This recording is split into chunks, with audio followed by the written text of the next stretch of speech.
अस्सलाम वालेकुम जी। सऊदी अरब मुकाबल हजर अब्दुल मजीद माशाल्लाह जी।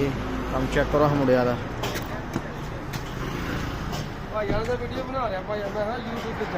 ਅਸੀਂ ਭਾਜੀ ਵੀਡੀਓ YouTube ਤੇ ਲਾਣੇ ਆ। ਕੀ ਸੁਣਾਓ ਆਪਣਾ ਤਾਰਫ ਤੁਸੀਂ ਕੰਮ कैसा हो रहा है? ਹਾਂ ਕੰਮ ਦੱਸ ਕਿਹਦਾ ਹੋ ਰਿਹਾ? ਕਿਹੜੀ ਜਗ੍ਹਾ ਦਾ ਆਪਣਾ ਦਾ ਵੀ ਤਾਰਫ ਦੱਸ। ਉੱਚੀ ਬੋਲ ਹਾਂ। ਬੰਦਾ ਸ਼ਰਮਾ ਗਿਆ ਬਈ। ਉਹ ਉਹਦੇ ਥੱਲੇ ਬਲਾਕ ਫਟੇ ਰੱਖ ਕੇ ਫੇਰ ਰੱਖਣੇ ਹਜੇ। ਬਲਾਕ ਰੱਖੇ ਨੇ ਫੱਟੇ ਰੱਖੇ ਬਲਾਕ ਰੱਖ ਕੇ ਤੂੰ ਉੱਤੇ ਦੀ ਫੱਟਾ ਪਾ ਕੇ ਤੇ ਫੇਰ ਖਾਲੀ ਬਲਾਕ ਨਹੀਂ ਬਲਾਕ ਦੇ ਫੱਟੇ ਥੱਲੇ ਰੱਖੇ ਨੇ ਬਲਾਕ ਉੱਤੇ ਰੱਖੇ। ਆਹਾ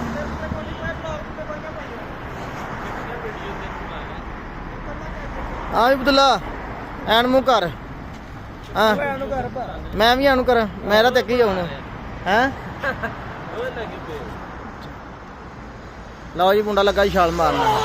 ਆ ਠੀਕ ਹੈ ਆ ਇੱਥੇ ਹਾਂ ਹਾਂ ਕੋਈ ਪਾਕਿਸਤਾਨ ਤਾਂ ਨਹੀਂ ਨਾ ਕਿਉਂ ਚੋਰੀ ਬਕਾਜੀ ਤੇ ਛਾਲਾਂ ਵੱਜ ਜਾਣ।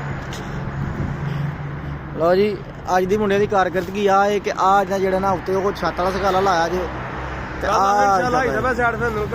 ਚੰਗਾ ਨਾ ਸਭ ਕਰ ਦੇਣਗੇ ਤੇ ਚਾਰੇ ਨਾ ਕਰੋ ਵੰਦੇ ਕੀ ਪਿਓ ਕੱਲ ਇਨਸ਼ਾਅੱਲਾ ਸਾਈਡ ਉਹ ਪਿੱਛੇ ਪੱਟੀਆਂ ਪਾਈਆਂ ਨੇ ਕਿ ਨਹੀਂ ਬੰਦ ਕੀਤਾ ਕਿ ਨਹੀਂ ਬੰਦ ਕੀਤੀਆਂ ਪਰ ਉਹ ਕੀ ਬੰਦ ਕਰਨਾ ਇਹਨਾਂ ਚਲੋ ਪੱਟੀਆਂ ਪਾ ਜੀ ਇਹ ਸਾਰਾ ਕੰਮ ਕਰਨਾ ਜੀ ਇਹਨਾਂ ਮੁੰਡਿਆਂ ਤੇ ਦੇਖੋ ਹੁਣ ਕਿੰਨੇ ਦਿਨ ਲਾਉਂਦੇ ਨੇ। ਉਹ ਜਿੱਡੀ ਵੀ ਪੈਣੀ ਉਹ ਨਾਲ ਹੀ ਪਾ ਕੇ ਬੰਦ ਕਰਕੇ।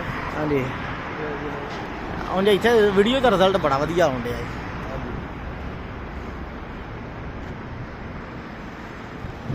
ਚੱਲ ਵੀ ਚੱਲ ਅਬਦੁੱਲਾ 4000 ਗੱਡੀ 'ਚ ਧਰ ਕੇ ਆ ਲੋ ਚਾਬੀ। ਆ ਚੱਲ ਚੜ ਜਾ ਕੁਬਰੀ ਆ ਪਤਲੀ ਕੁਬਰੀ ਸਿੱਧਾ ਹੀ ਤਾਂ ਚੜ ਜਾ ਛਾਲ ਮਾਰ ਕੇ। ਹਾਂ ਤੁਸੀਂ ਕਰੋ ਗੱਲ ਮੈਂ ਤੁਹਾਡੀ ਸੁਣਨਾ ਪਰ ਸਾਰੀ ਦੁਨੀਆ ਸੁਣੇਗੀ ਤੁਹਾਡੀ ਗੱਲ। ਵੇਖ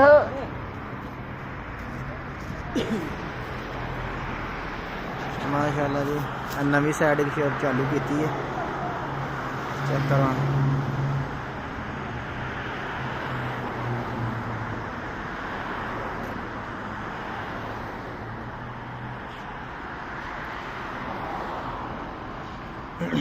ਚਲੋ ਚੁੱਕੋ ਜ਼ਾਰ ਇੱਕ ਫਿਰ ਜੇ ਪਾਣੀ ਕਿੱਥੇ ਪੀਣ ਵਾਲਾ ਤੇ ਉਹ ਕੀ ਲਈ ਫਿਰ 2 ਰਿਆਲ ਵਾਲਾ ਪਾਣੀ ਲੱਭਾ ਫਿਰ 5 ਬੋਤਲਾਂ ਲੈਣੀਆਂ। ਉਹ ਤੋਂ ਸਵੇਰੇ ਬੋਤਲ ਲੈ ਕੇ ਵਿੱਚ ਧਰ ਲਿਓ ਨਾ 2 ਰਿਆਲ।